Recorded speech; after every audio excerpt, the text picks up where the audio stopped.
Well, I'm here with the lovely Petrie, who has just released a single in the UK and Europe, and it's the Chuck Berry classic C'est la vie. That it is, C'est la vie.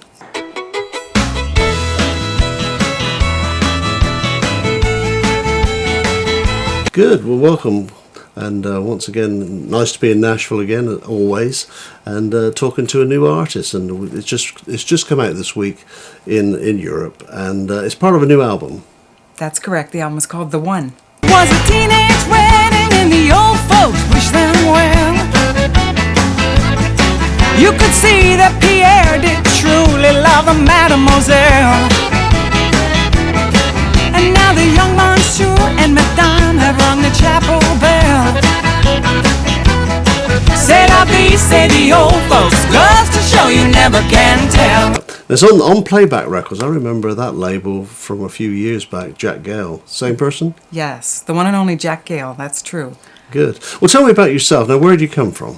Well, I was born in Saratoga Springs, New York, and to a musical family. We had a family band that toured around and traveled all over the United States. So I've lived in many cities in the United States, and always worked in the music business. And then I took a little hiatus and got back into it, and then eventually I met Jack Gale and came to do this project. They had a hi-fi phone, oh boy, did they let it blast.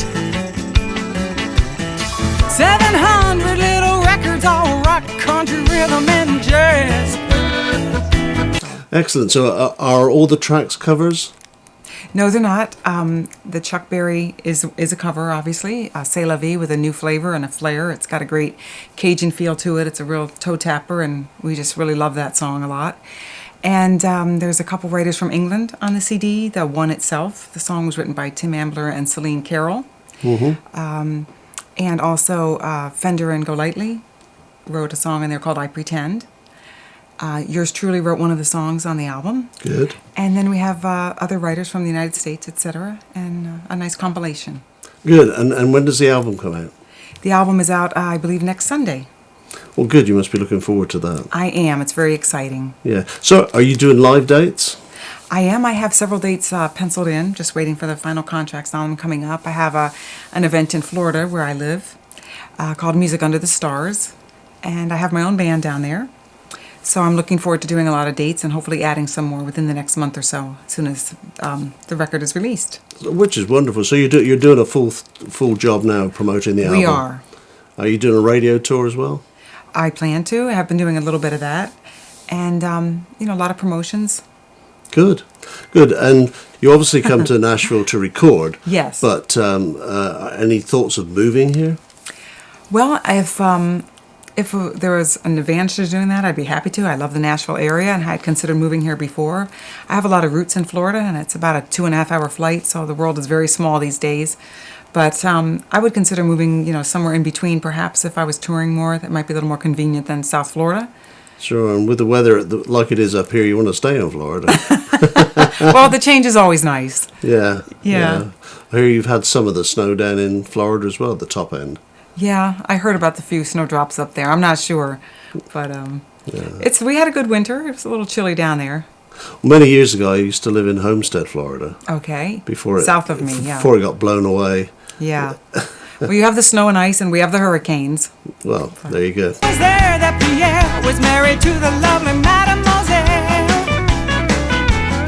C'est la vie, say the old folks, goes to show you never can tell.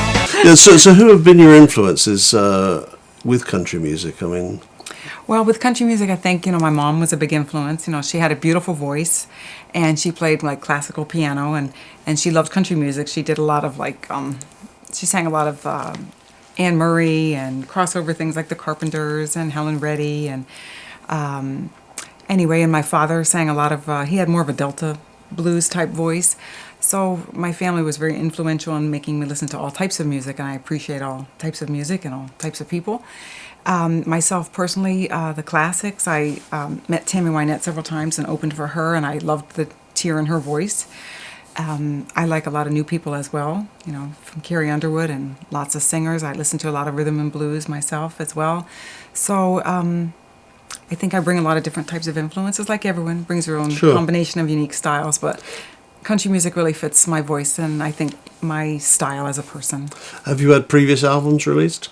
I had some work with Atlantic Records, and Nelson Larkin produced some material for me. We never actually released a full album on that, like a developmental type deal. I had a couple of other chart singles with a producer named Don Tweedy years back, and I've done a lot of different types of recording and music over the years, but this is a project I feel very much a part of and really excited about, and so it's a happy surprise to be doing that at this time.